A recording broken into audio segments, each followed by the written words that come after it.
ಚಿಕ್ಕ ವಯಸ್ಸಿಗೆ ಅಪ್ಪ ಅಮ್ಮನನ್ನ ಕಳೆದುಕೊಂಡು ಅತ್ತೆ ಮಾವನ ಆಶ್ರಯದಲ್ಲಿ ಬೆಳೆದಳು ಮುದ್ದು ಸೀತಾ. ಚಿಕ್ಕ ವಯಸ್ಸಿನಿಂದಲೂ ನನ್ನ ಮಗನೇ ನಿನ್ನ ಗಂಡ ಎಂದು ಹೇಳಿಕೊಂಡು ಬರ್ತಿದ್ರು. ಹಾಗೆಲ್ಲ ಏನೂ ಅನ್ನಿಸ್ತಿರಲಿಲ್ಲ. ವಯಸ್ಸಿಗೆ ಬಂದ ಮೇಲೆ ಅಂತಹ ಮಾತುಗಳು ತಲೆಯಲ್ಲೇ ಕುಳಿತಿದ್ದವು. ವಿದ್ಯಾಭ್ಯಾಸ ಮುಗಿಸಿ ಮುಂಬೈನಲ್ಲಿ ಪ್ರತಿಷ್ಠಿತ ಕಂಪನಿಯಲ್ಲಿ ಕೆಲಸದಲ್ಲಿದ್ದ ಕುಮಾರ್. ಅವನಿಗೂ ಇಲ್ಲಿರುವಾಗ ಸೀತಾಳೆ ನಿನ್ನ ಹೆಂಡತಿ ಆಗೋಳು ಎಂದು ತುಂಬಿಸ್ತಾ ಇದ್ರು ಜಾನಕಮ್ಮ. ಹಲವು ವರ್ಷಗಳ ನಂತರ ಇಡೀ ಮನೆಯ ಜವಾಬ್ದಾರಿ ತನ್ನ ಮೇಲೆ ಹೊತ್ತುಕೊಂಡು ನಡೆಸ್ತಾ ಇದ್ದಳು ಸೀತಾ. ಮಾವ, ಗದ್ದೆ ಉಳಿಸ್ಬೇಕು, ನಾನು ಲೇಟಾಗುತ್ತೆ ಬರೋದು, ನೀವು ಮಾತ್ರ ಮಾತ್ರೆ ತಗೊಳ್ಳೋದು ಮರಿಬೇಡಿ.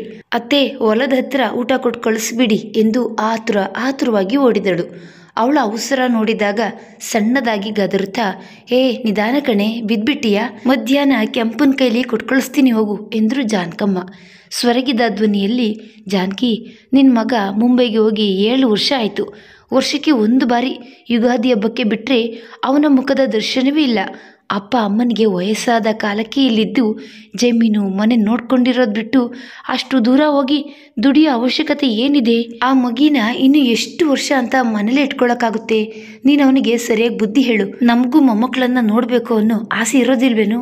ಕನ್ನಡಕ ತೆಗೆದು ಒರೆಸಿ ಮತ್ತೆ ಹಾಕಿಕೊಳ್ಳುತ್ತಾ ದುಃಖದಿಂದ ಹೇಳಿದ್ರು ರಾಮೇಗೌಡರು. ಈ ಬಾರಿ ಅವನು ಬಂದಾಗ ಕೇಳ್ತೀನಿ ಬಿಡಿ, ನಮಗೂ ವಯಸ್ಸಾಯ್ತು, ಅವನು ಅರ್ಥ ಮಾಡ್ಕೋತಾನೆ. ಕಾಫಿ ಕುಡೀರಿ ಈಗ. ಗದ್ದೆಯ ಬಳಿ, ಏನೇ ಸೀತಾ, ಯಾವಾಗ ನಿನ್ನ ಮದುವೆ ಊಟ ಹಾಕ್ಸೋದು? ನಿನ್ನ ಅವ್ರಿಗೆಲ್ಲ ಮದುವೆ ಆಗ್ತಿದೆ ಅಂದರು ಶಾಂತಮ್ಮ. ಮುಖದಲ್ಲಿ ಸಣ್ಣ ನೋವು ತೋರಿಸಿಕೊಳ್ಳದೆ, ನಮ್ಮ ಮಾವನ ಮಗಂಗೆ ಕೆಲಸ ಜಾಸ್ತಿ ಅಂತೆ, ಈ ಸತಿ ಬಂದಾಗ ಅತ್ತೆ ಮಾವ ಮಾತಾಡ್ತೀನಿ ಅಂದಿದ್ದಾರೆ ಅಕ್ಕ. ಆಗೋಣ ಬಿಡು, ಅತ್ತೆ ಮಾವನ್ ನೋಡ್ಕೋಬೇಕಲ್ಲ. 7 ವರ್ಷದಿಂದ ಇದೇ ಹೇಳ್ತಾ ಇದೀಯ. ನಿನ್ನ ಹಣೆ ಬರಹದಲ್ಲಿ ಏನು ಬರ್ದಿದ್ಯೋ ದೇವರಿಗೇ ಗೊತ್ತು. ಕುಮಾರ್ ನನ್ನ ಪ್ರಾಣಕ್ಕಿಂತ ಹೆಚ್ಚಾಗಿ ಪ್ರೀತಿಸ್ತಾ ಇದ್ದಳು. ಮನಸ್ಸಿನಲ್ಲಿ ಇಲ್ಲದ ಆಸೆ ಕನಸುಗಳನ್ನ ಕಟ್ಕೊಂಡು ಅವನಿಗಾಗಿ ಕಾಯ್ತಾ ಇದ್ದಳು. ಅಯ್ಯೋ, ತಡ ಆಗೋಯ್ತು, ಅವರು ಫೋನ್ ಮಾಡ್ತಾರೆ, ಬೇಗ ಹೋಗ್ಬೇಕು. ಕೆಲಸ ಮುಗಿಸಿ ಮನೆ ಕಡೆ ಹೊರಟು ಬಂದಿದ್ದಳು. ಅತ್ತೆ ಮಾವ ಇಬ್ಬರು ತಲೆ ಮೇಲೆ ಕೈ ಹೊತ್ತು ಕುಳಿತಿದ್ರು. ಜಾನಕಮ್ಮ ಸೆರಗು ಬಾಯಿಗೆ ಮುಚ್ಚಿ ಅವಳನ್ನ ನೋಡುತ್ತಾ ಅಳತೊಡಗಿದ್ರು. ಅತ್ತೆ ಮಾವನ ಸ್ಥಿತಿ ನೋಡಿ ಕಂಗಾಲಾದಳು ಸೀತಾ. ಯಾಕತ್ತೆ, ಏನಾಯ್ತು? ಯಾಕಿಬ್ರು ಹೇಗಿದ್ದೀರಾ? ಮಾವ, ನಿಮಗೆ ಮೊದಲೇ ಹುಷಾರಿಲ್ಲ ಅಲ್ವಾ? ನೀವು ಇಷ್ಟೊಂದು ಚಿಂತೆ ಮಾಡಿದರೆ ಹೇಗೆ? BP ಹೆಚ್ಚಾದರೆ ಕಷ್ಟ, ಸುಧಾರಿಸ್ಕೊಳ್ಳಿ. ಎದೆಯಿಂದ ನೀವುತ್ತಾ ನೀರನ್ನು ಕುಡಿಸಿದಳು. ಅವಳ ಮಮಕಾರ ಕಂಡು ಇಂತಹ ಒಳ್ಳೆಯ ಹುಡುಗಿಗೆ ಒಳ್ಳೆಯ ಜೀವನ ರೂಪಿಸಲು ಆಗ್ತಿಲ್ವಲ್ಲ ಎಂದು ಮರುಗಿದ್ರು ಗೌಡರು. ಅತ್ತೆ ಕಡೆ ನೋಡುತ್ತಾ ಕಣ್ಣಿನಲ್ಲೇ ಯಾಕೆ ಎಂದು ಸನ್ಹೆ ಮಾಡಿದಳು. ಪತ್ರ ಒಂದು ಅವಳ ಕೈಗಿತ್ತು. ತೀರ್ಥರೂಪ ತಂದೆಯವರಿಗೆ ನಿಮ್ಮ ಮಗ ಕುಮಾರ ಮಾಡುವ ನಮಸ್ಕಾರಗಳು. ನಾನು ಇಲ್ಲಿ ಕ್ಷೇಮವಾಗಿದ್ದೀನಿ, ನೀವು ಕೂಡ ಕ್ಷೇಮವಾಗಿ ಇದ್ದೀರಿ ಎಂದು ಭಾವಿಸುತ್ತೇನೆ. ನನಗೆ ನಿಮ್ಮ ಮುಂದೆ ಬಂದು ಧೈರ್ಯವಾಗಿ ಈ ವಿಷಯ ತಿಳಿಸುವ ಯೋಗ್ಯತೆ ನನಗಿಲ್ಲ. ಚಿಕ್ಕ ವಯಸ್ಸಿನಿಂದಲೂ ನೀವು ಸೀತಾಳನ್ನೇ ನನಗೆ ಕೊಟ್ಟು ಮದುವೆ ಮಾಡಬೇಕು ಅಂತ ಅಂದ್ಕೊಂಡಿದ್ರಿ. ಆದರೆ ನನಗೆ ಅವಳ ಮೇಲೆ ಯಾವ ಅಭಿಪ್ರಾಯವೂ ಇಲ್ಲ. ನೀವುಗಳು ಬಲವಂತವಾಗಿ ನನ್ನ ಮೇಲೆ ಅಭಿಪ್ರಾಯಗಳನ್ನು ಏರಲ್ಪಟ್ರಿ. ನನಗೆ ಮುಂದಿನ ತಿಂಗಳು ಪ್ರಮೋಷನ್ ಸಿಗ್ತಿದೆ. ನನ್ನ ಟೀಮ್ಗೆ ನಾನೇ ಸೀನಿಯರ್ ಮ್ಯಾನೇಜರ್ ಆಗ್ತಿದ್ದೀನಿ. ಸೀತಾಳನ್ನು ಮದುವೆ ಆಗಲು ನನಗೆ ಇಷ್ಟ ಇಲ್ಲ. ನಿಮ್ಮ ಮಗನ ಮನಸ್ಸನ್ನು ಅರ್ಥ ಮಾಡ್ಕೋತೀರಿ ಅಂತ ಭಾವಿಸಿದ್ದೇನೆ. ನಿಮ್ಮ ಉತ್ತರ ಏನೇ ಆಗಿರಲಿ ಅದನ್ನು ನಾನು ಗೌರವಿಸ್ತೀನಿ. ದಯವಿಟ್ಟು ಬಲವಂತದಿಂದ ಸಂಬಂಧಗಳನ್ನು ಕೂಡಿಸ್ಬೇಡಿ. ಮುಂದಿನ ಯುಗಾದಿಯಲ್ಲಿ ಬಂದು ನಿಮ್ಮನ್ನು ಭೇಟಿ ಆಗ್ತೀನಿ.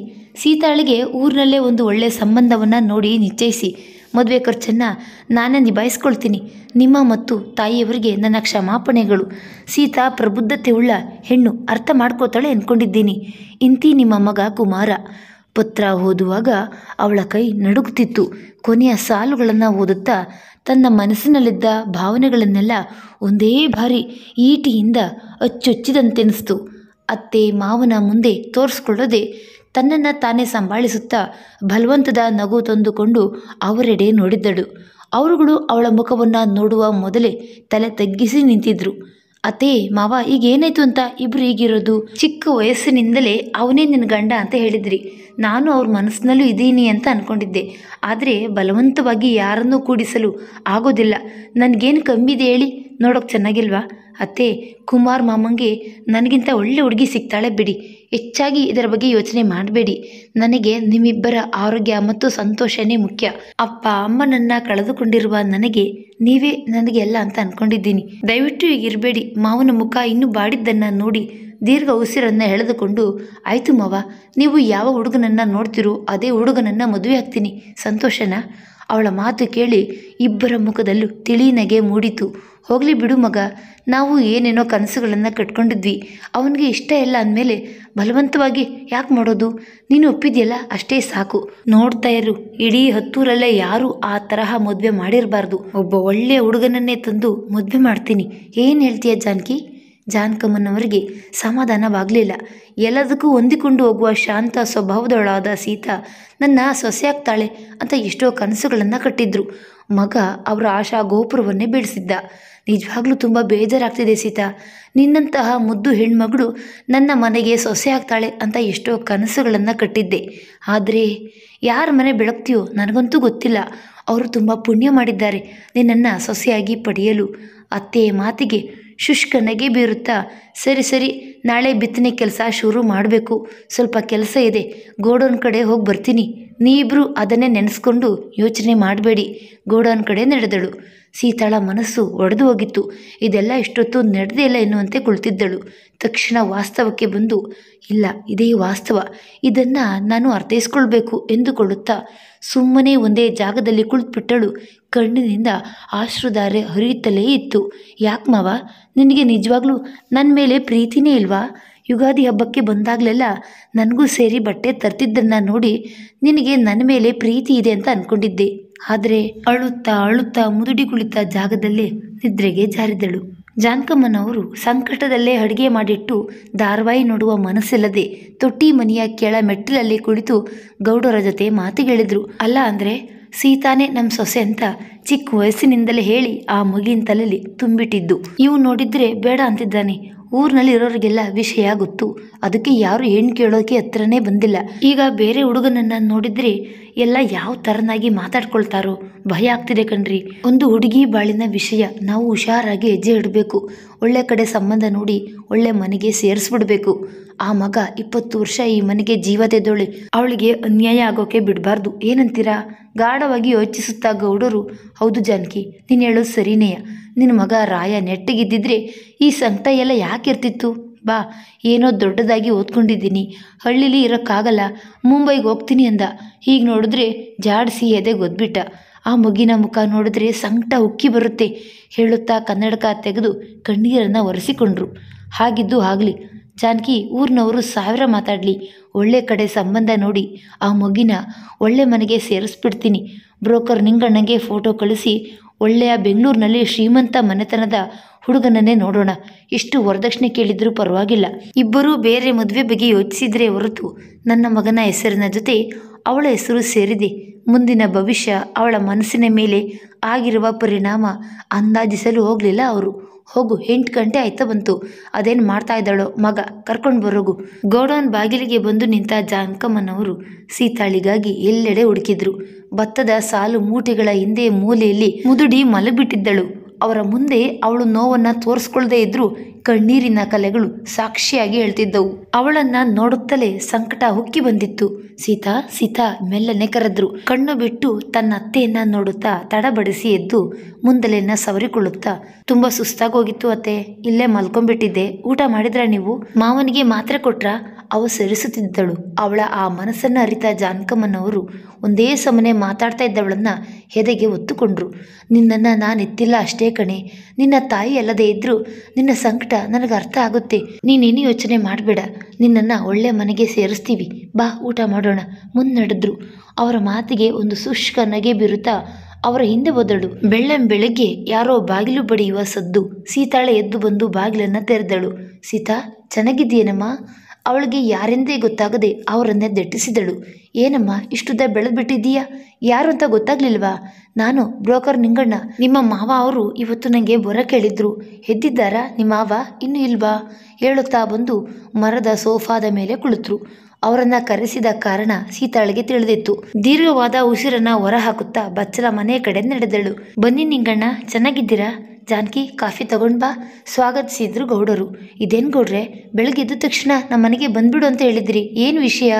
ದೀರ್ಘವಾಗಿ ಅವರೆಡೆ ನೋಡುತ್ತಾ, ಇದು ನಮ್ಮ ಸೀತಾಳ ಫೋಟೋ ಮತ್ತು ಜಾತಕ. ಒಳ್ಳೆ ಕಡೆ ಸಂಬಂಧ ನೋಡಿ ನಿಂಗಣ್ಣ.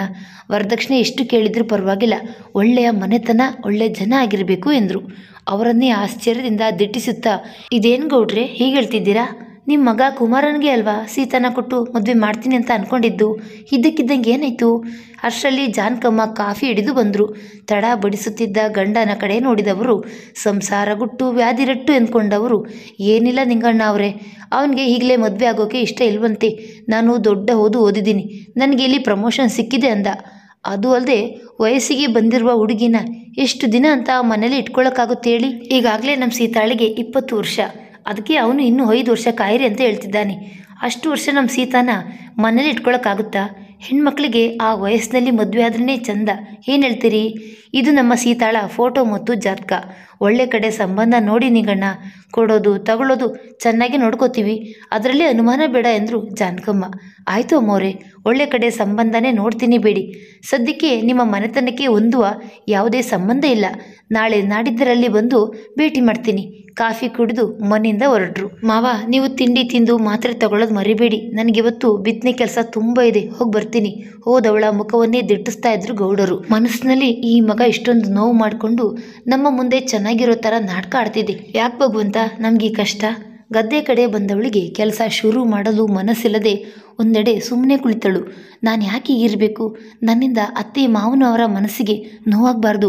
ನಾನು ಮೊದಲಿನ ತರಹ ನಗುತ್ತಾ ಇರಬೇಕು.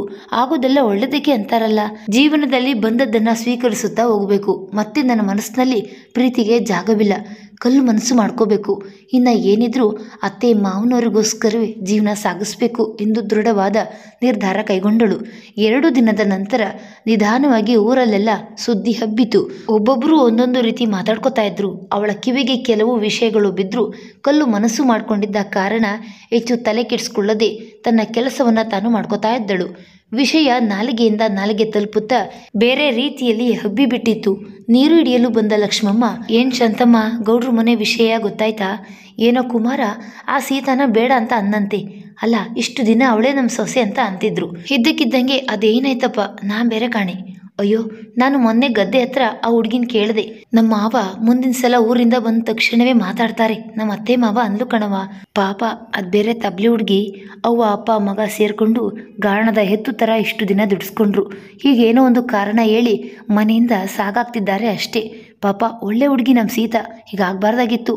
ಬ್ರೋಕರ್ ನಿಂಗಣ್ಣಂಗೆ ಹೇಳಿ ಸಂಬಂಧ ಹುಡುಕ್ತಿದ್ದಾರಂತೆ. ಇಷ್ಟು ದಿನ ನಮ್ಮ ಮಗನಿಗೆ ತಂದ್ಕೋತೀವಿ ಅಂತ ಹೇಳ್ಕೊಂಡು ಬಂದು ಈಗ ಬ್ಯಾರೆ ಹುಡುಗ ನೋಡಿದರೆ ಯಾರು ತಾನೇ ತಗೊಂಡೋಗ್ತಾರೆ? ಅಯ್ಯೋ, ದೊಡ್ಡವ್ರ ವಿಷಯ ನಮ್ಗೆ ಯಾಕೆ ನಡಿ ಎಂದರು. ಹಿಂದೆ ನೀರು ಹಿಡಿಯಲು ಬಂದವಳಿಗೆ ಅವರ ಮಾತುಗಳು ಕಿವಿಯಲ್ಲಿ ಕಾದ ಸೀಸ ಸುರಿದಂತಾಗಿತ್ತು. ಕೇಳಿಸಿದ್ರೂ ಕೇಳಿಸಿಕೊಳ್ಳದವಳ ರೀತಿ ಕೊಡ ತುಂಬಿಸಿಕೊಂಡು ನಡೆದಳು. ವಿಷಯ ಪಕ್ಕದ ಹಳ್ಳಿಗಳಿಗೂ ಹಬ್ಬಿದ ಕಾರಣ ಯಾರೂ ಸೀತಾಳನ್ನ ಮನೆ ತುಂಬಿಸಿಕೊಳ್ಳಲು ಇಷ್ಟಪಡಲಿಲ್ಲ. ಬ್ರೋಕರ್ ನಿಂಗಣ್ಣನಿಗೆ ನಿಜ ತಿಳಿಸಿ ಸಂಬಂಧಗಳನ್ನು ಹುಡುಕಲು ತೀರಾ ಕಷ್ಟವಾಯಿತು. ಕೆಲವರು ಅವರಿಬ್ಬರ ನಡುವಿನ ಸಂಬಂಧದ ಬಗ್ಗೆ ಅನುಮಾನ ಪಟ್ಟು ಕೇಳ್ತಿದ್ರು.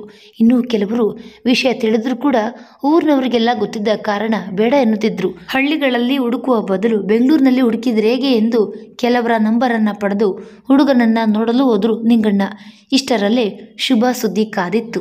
ನಿಂಗಣ್ಣನವರು ಸುಮಾರು 10-11 ಸಂಬಂಧಗಳನ್ನು ನೋಡಿ ಕೊನೆಯದಾಗಿ ಒಂದು ಸಂಬಂಧ ಆಗಿ ಬರೋದರಲ್ಲಿತ್ತು. ಶಾರದಾವರವರ ಕುಟುಂಬ ಬೆಂಗಳೂರಿನ ಜಯನಗರದಲ್ಲಿ ವಾಸವಿದ್ರು. 3 ಜನ ಗಂಡುಮಕ್ಕಳು. ಇಬ್ಬರಿಗೆ ಮದುವೆ ಮಾಡಿ 3ನೇ ಮಗನಿಗೆ ಹೆಣ್ಣನ್ನು ಹುಡುಕ್ತಿದ್ರು. ದೊಡ್ಡ ಮಗ ಸುದರ್ಶನ ಮತ್ತು ಸೊಸೆ ಸುನಂದ, ಮಗ ವಿಕಾಸ್. 2ನೇ ಮಗ ಸಂದೇಶ್ ಮತ್ತು ಸೊಸೆ ಸಂಗೀತ, ಮಗಳು ಸುರಕ್ಷಾ. ಹಳ್ಳಿಯಲ್ಲಿ ತಮ್ಮ ಗಂಡನ ಪಾಲಿಗೆ ಬಂದ ಆಸ್ತಿಯನ್ನು ಮಾರಿ ಬೆಂಗಳೂರಿನಲ್ಲಿ ನೆಲೆಸಿದ್ರು. ಅವರ ಪತಿ ರಾಘವೇಂದ್ರರವರು ಹೃದಯಾಘಾತದಿಂದ 3ನೇ ಮಗ ಹುಟ್ಟಿದ ಕೆಲವು ದಿನಗಳ ನಂತರ ತೀರ್ಕೊಂಡಿದ್ರು. ಚಿಕ್ಕ ಮಕ್ಕಳನ್ನು ಕಟ್ಕೊಂಡು ಬೆಂಗಳೂರಿಗೆ ಬಂದ ಸಮಯದಲ್ಲಿ ಒಂದು ಚಿಕ್ಕ ಟಿಫನ್ ಸೆಂಟರ್ ತೆರೆದು ಜೀವನ ನಡೆಸಿ ಹಲವಾರು ವರ್ಷಗಳ ಬಳಿಕ ಶಾರದಾಂಬ ಹೋಟೆಲ್ನ ಮಾಲೀಕರಾಗಿದ್ದರು. ಇಡೀ ಪರಿವಾರವೆಲ್ಲ ಸೇರಿ ಹೋಟೆಲ್ಗಾಗಿ ಹಗಲು ರಾತ್ರಿ ದುಡಿದು ಹೋಟೆಲ್ ಒಳ್ಳೆ ಲಾಭದಾಯಕವಾಗಿ ನಡೆಸ್ತಿದ್ರು. 3 ಮಕ್ಕಳಿಗೆ 3 ಅಂತಸ್ತಿನ ಮನೆ ಕಟ್ಟಿ ಮನೆಯ ಎಲ್ಲ ಜವಾಬ್ದಾರಿಯನ್ನು ಅವರೇ ನಿರ್ವಹಿಸ್ತಾ ಇದ್ರು. ದೊಡ್ಡ ಮಗ ಮತ್ತು ಸೊಸೆ ದಿನಸಿ ಮತ್ತು ತರಕಾರಿ ಕೆಲಸದವರ ನಿರ್ವಹಣೆ ನೋಡಿಕೊಂಡ್ರೆ 2ನೇ ಮಗ ಮತ್ತು ಸೊಸೆ ಹೋಟೆಲ್ನ ಉಪಹಾರ ಮತ್ತು ಭೋಜನ ತಯಾರಿಸುವ ಮತ್ತು ನೋಡಿಕೊಳ್ಳುವ ಜವಾಬ್ದಾರಿಯನ್ನು ನಿರ್ವಹಿಸ್ತಾ ಇದ್ರು. ಗಲ್ಲದ ಪೆಟ್ಟಿಗೆ ಮೇಲೆ ಸ್ವತಃ ಶಾರದಾರವರೇ ನೋಡ್ಕೋತಿದ್ರು. 3ನೇ ಮಗ MBA ಹೋಟೆಲ್ ಮ್ಯಾನೇಜ್ಮೆಂಟ್ ಕೋರ್ಸಿಗಾಗಿ ದೆಹಲಿಯ ಪ್ರತಿಷ್ಠಿತ ಕಾಲೇಜಿನಲ್ಲಿ ವಿದ್ಯಾಭ್ಯಾಸ ನಡೆಸ್ತಿದ್ದನು. ಶಾರದಾರವರು ತಿಂಗಳಿಗೊಮ್ಮೆ 3 ಸಮಪಾಲು ಅವರವರ ಖರ್ಚುಗಳಿಗಾಗಿ ಸಂಬಳದ ರೂಪದಲ್ಲಿ ಕೊಟ್ಬಿಡ್ತಿದ್ರು. ಮಕ್ಕಳ ವಿಷಯದಲ್ಲಿ ತುಸು ದೃಢವಾಗಿಯೇ ಗಮನ ಹರಿಸ್ತಾ ಇದ್ರು. ಮಕ್ಕಳಿಬ್ಬರು ಮೆಚ್ಚಿದವರನ್ನೇ ಇಬ್ಬರಿಗೂ ಮದುವೆ ಮಾಡಿದ್ರು.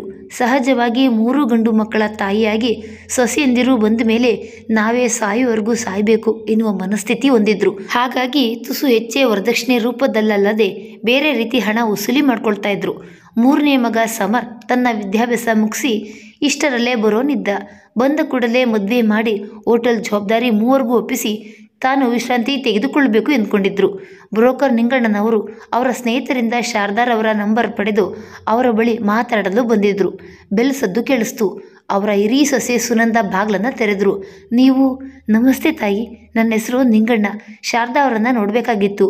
ನಮಸ್ತೆ, ಒಳಗೆ ಬನ್ನಿ. ಸೋಫಾ ಮೇಲೆ ಕೂರಿಸಿ ಒಳ ಹೋಗಿ ಜ್ಯೂಸ್ ಹಿಡಿದು ಬಂದಳು. ತೆಗೆದುಕೊಳ್ಳಿ, ಅತ್ತೆ ಪೂಜೆ ಮಾಡ್ತಿದ್ದಾರೆ, ಇನ್ನೇನು ಬರ್ತಾರೆ. ಅಲ್ಲಿಂದ ಸರಿದು ಹೋದಳು.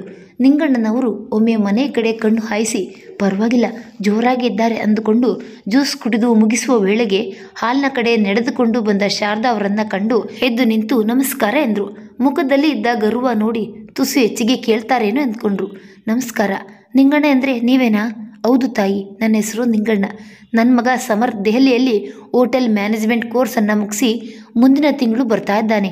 ಅವನಿಗೆ ಮದುವೆ ಮಾಡಬೇಕು ಅಂತ ಅಂದ್ಕೊಂಡಿದ್ದೀನಿ. ನಿಮ್ಮ ಬಳಿ ನಮ್ಮ ಅಂತಸ್ತಿಗೆ ತಕ್ಕಂತೆ ಯಾವುದಾದ್ರೂ ಹುಡುಗಿಯ ವಿವರ ಇದ್ದರೆ ತಿಳಿಸಿ. ಬ್ಯಾಗ್ನಿಂದ ಕೆಲವು ಫೋಟೋಗಳನ್ನು ತೆಗೆದು ನೋಡಿ ತಾಯಿ ಎಂದು 5 ಫೋಟೋಗಳನ್ನು ತೋರಿಸಿದ್ರು. ಅವುಗಳನ್ನೇ ತೀಕ್ಷ್ಣವಾಗಿ ನೋಡ್ತಾ ಇದ್ದವರಿಗೆ ಸೀತಾಳ ಫೋಟೋ ನೋಡಿ ಕೈಗೆತ್ತಿಕೊಂಡ್ರು. ಮುಖದಲ್ಲಿ ಕಂಡ ಸಾತ್ವಿಕ ಕಳೆ, ಕಣ್ಣಲ್ಲೇ ಇದ್ದ ಆತ್ಮವಿಶ್ವಾಸವನ್ನು ನೋಡಿ ಅವರಿಗೆ ಇಷ್ಟವಾದಳು. ಈ ಹುಡುಗಿ ಯಾರು, ಇಂದಲೇ ಏನು ಎಂದು ಕೇಳಿದ್ರು.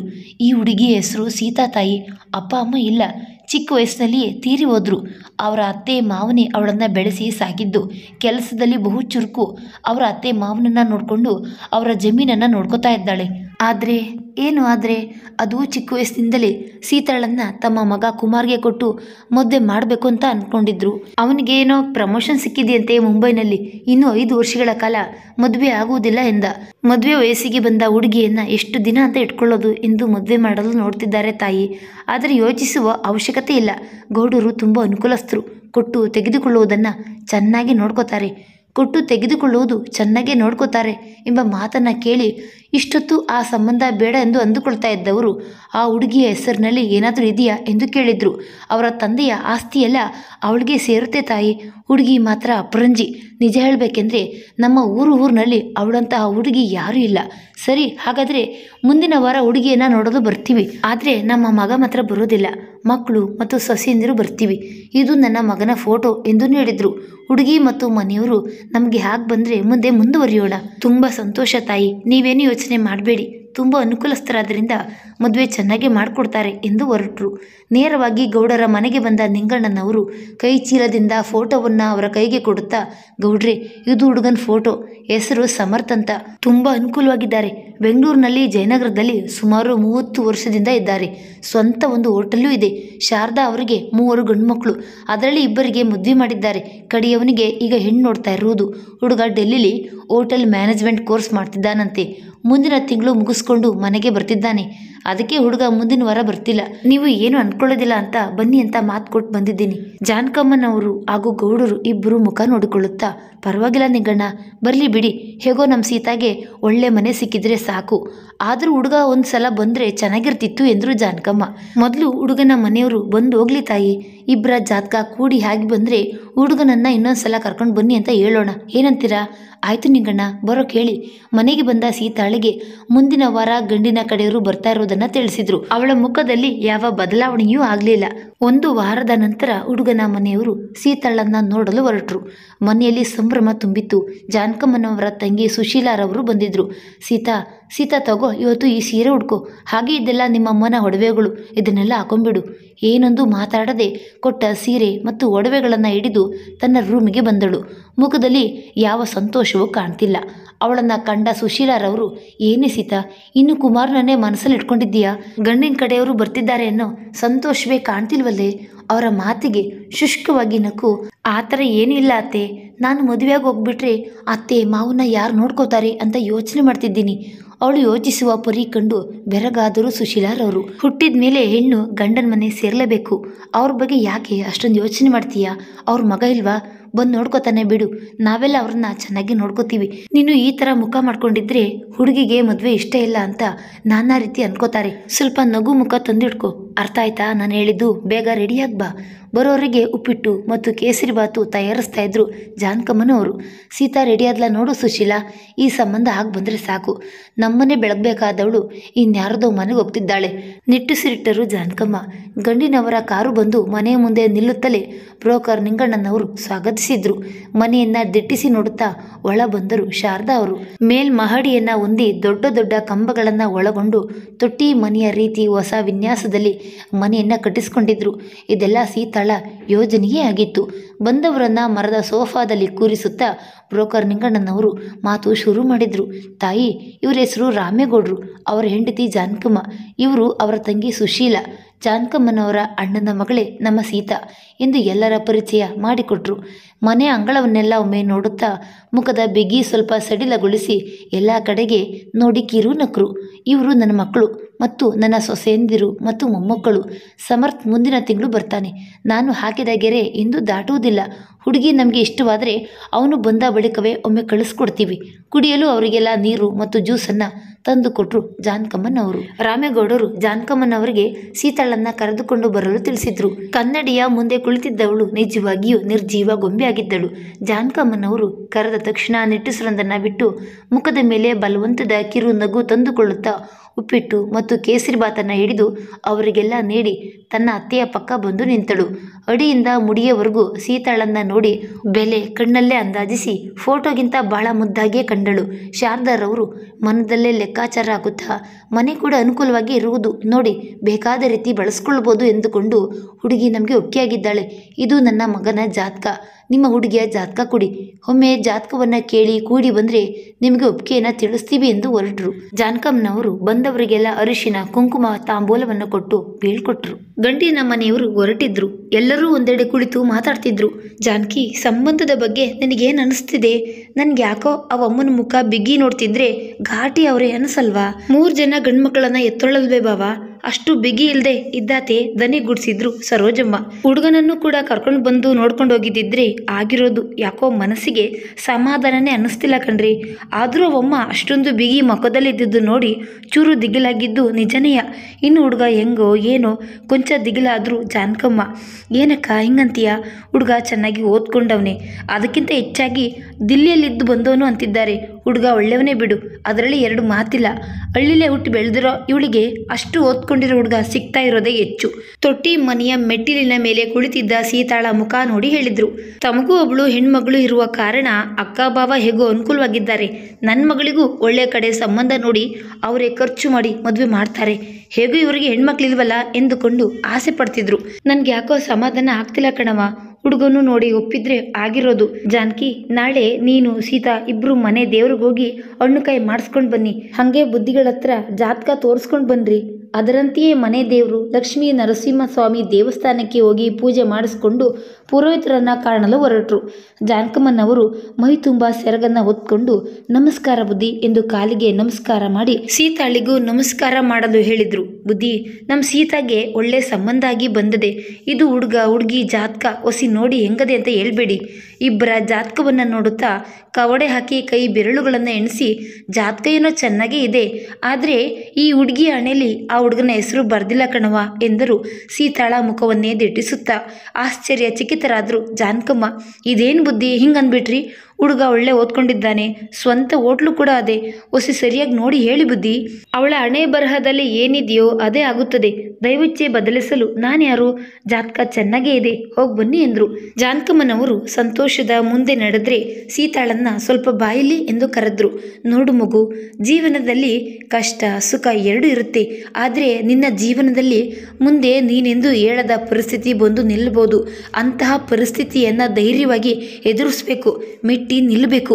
ನಿನ್ನ ಭವಿಷ್ಯದಲ್ಲಿ ಸಾಕಷ್ಟು ತೊಂದರೆ ಆಗುತ್ತೆ. ಅದಕ್ಕೆಲ್ಲ ನೀನು ಮನಸ್ಸನ್ನು ಗಟ್ಟಿ ಮಾಡಿ ಬಂದ ಕಷ್ಟವನ್ನು ಎದುರಿಸು. ಸತ್ಯದ ದಾರಿಯಲ್ಲಿ ನಡೆಯೋರನ್ನ ಹಿಂದು ಬಿಟ್ಟರು ಮುಂದೊಂದು ದಿನ ಆ ದೇವರು ಕೈ ಹಿಡಿದೇ ಹಿಡಿತಾನೆ. ತಲೆ ನೇವರಿಸಿ ಕಳಿಸಿದ್ರು. ಅವರ ಮಾತು ಕೇಳಿ ನನ್ನ ಜೀವನದಲ್ಲಿ ನಾನು ಅನ್ಕೊಂಡಾಗೆ ಯಾವುದೂ ನಡೀತಾ ಇಲ್ಲ, ನಡೆಯುವುದೂ ಇಲ್ಲ ಎನಿಸುತ್ತೆ. ಬಂದಿದ್ದನ್ನು ಅರ್ಥ ಮಾಡಿಕೊಂಡು ಮುನ್ನಡೆಯಬೇಕು ಎಂದುಕೊಂಡು ಮುನ್ನಡೆದಳು. ಇತ್ತ ಶಾರದಾರವರು ಅವರಿಗೆ ತಿಳಿದಿದ್ದ ಪುರೋಹಿತರಿಗೆ ಜಾತಕಗಳನ್ನು ತೋರಿಸಿ ಗೌಡರಿಗೆ ಕರೆ ಮಾಡಿ, ಜಾತಕಗಳು ಚೆನ್ನಾಗೇ ಕೂಡಿ ಬಂದಿವೆ, ಮಾತುಕತೆ ಆಡಲು ನಾವು ನಮ್ಮ ಕಡೆ ಒಂದು 20 ಜನರನ್ನ ಕರ್ಕೊಂಡು ಬರ್ತೀವಿ. ನನ್ನ ಮಗ ಇನ್ನೂ ದೆಹಲಿಯಿಂದ ಬಂದಿಲ್ಲ, ಅವನಿಗೆ ಏನೋ ಇನ್ನೂ ಸರ್ಟಿಫಿಕೇಟ್ಗಳು ಕೊಟ್ಟಿಲ್ವಂತೆ, ಅವನ ಬಗ್ಗೆ ಚಿಂತಿಸುವ ಅವಶ್ಯಕತೆ ಇಲ್ಲ. ನನ್ನ ಮಗ ನನ್ನ ಮಾತನ್ನ ಕೇಳ್ತಾನೆ, ಮಾತುಕತೆ ಆಡಲು ಯಾವತ್ತು ಬರುವುದು ಎಂದು ನಮಗೆ ತಿಳಿಸಿ.